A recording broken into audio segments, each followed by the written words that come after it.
then, I'm going to tell you this, man. When I was growing up in the world, we used to have a saying that it was jail or hell, man. When them coppers got behind you, you knew two things were going to happen. If them folk was chasing you for a crime that you knew that you weren't going to never see the streets again,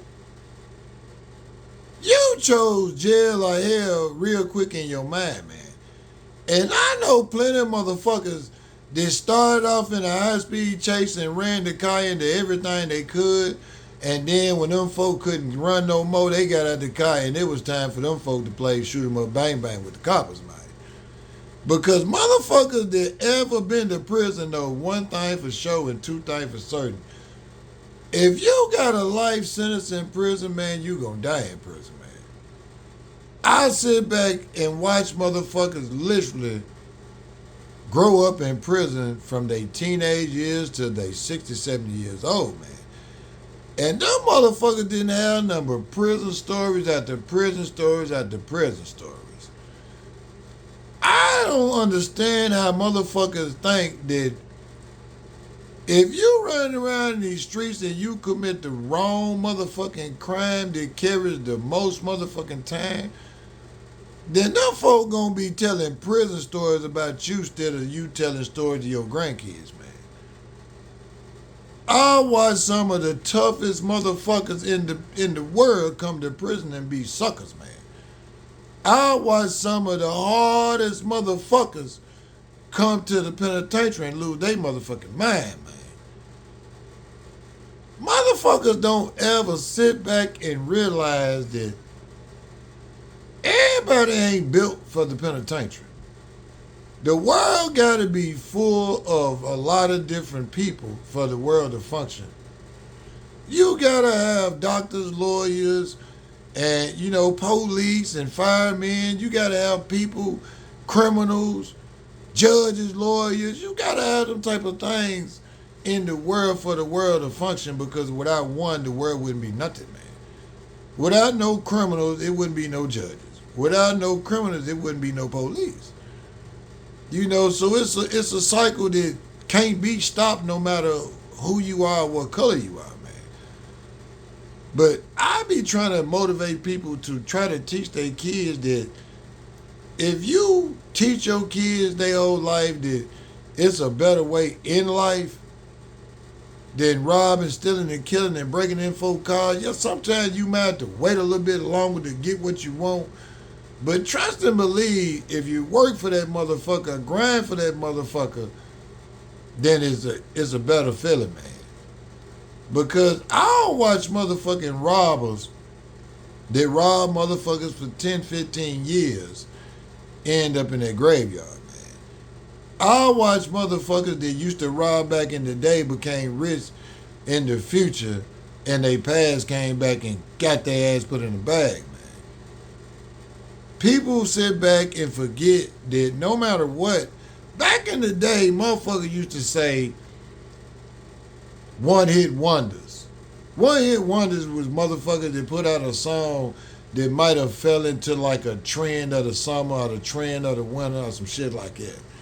But nowadays, the word one-hit wonder is being replaced with viral. Nowadays, you got motherfuckers that do one-hit wonder viral moments and become famous for a while. But when you ain't got no real true content or you're not a real person, meaning that what you see, what you get, it's not a character. It's a human being speaking to you from knowledge and things that they've been through in life. And some people may think that I promote violence. I don't promote what some people would call violence.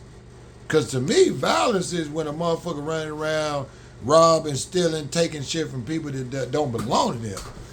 I'm promoting awareness that if you work hard, grind hard for what you got, don't let no motherfucker take that from you, man. If a motherfucker's breaking in your car or your house, you let that motherfucker get all the way in and you put that motherfucker in a bag. That's all I'm saying. And I was watching the story about this grandmama out of West Memphis. Her 16-year-old grandson was one of them little young motherfuckers that was running around in the streets and, you know, breaking in people's houses. And that little motherfucker broke in the wrong motherfucker house. And the homeowner caught him and put one to his head and he ain't here no more. And this grandmama was on the news and she wasn't crying and hollering or nothing like that. You could see the pain in her eyes that she was sad that her grandson was gone. But she was on there trying to tell the story to try to tell other parents, because she was a grandparent, that you need to keep up with the thing that your children do. And if your children start making bad decisions like bringing stolen goods or walking around with guns and drugs and shit on them at the ages of 14, 15 years old and you can't control them no more, then you need to try to go get them some help from somebody, man. And if you try to go get them some help and it don't work, you done your part as a human being and as a parent.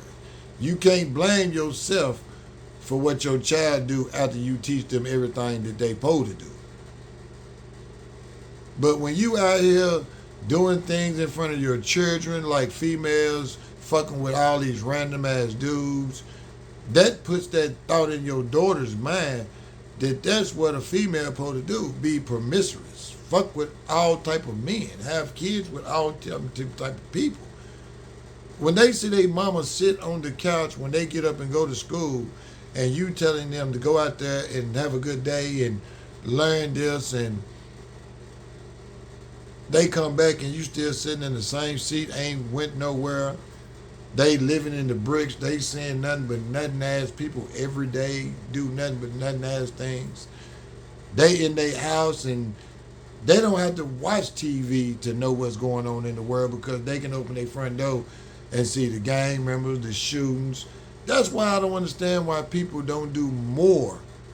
Because if I got to work 2 jobs and sleep in my car in one of them jobs before I go to work to make sure that my children lay in the bed every night safe without worrying about a bullet coming through the window, my daughters having to worry about some grown ass motherfucking man trying to be a predator on them, because that's what goes on in them projects, man.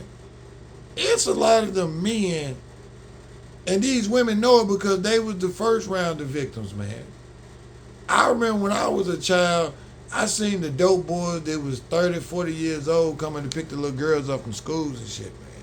Girls my age, and we was 13, 14 years old, and they mamas knew it. They mamas should have been put in jail. And they must not knew they daddies, because as a daddy, man, if I find out that my daughter is even having a conversation with a grown-ass man, that nigga going in the bag. That day, he going in the bag, man. No questions asked.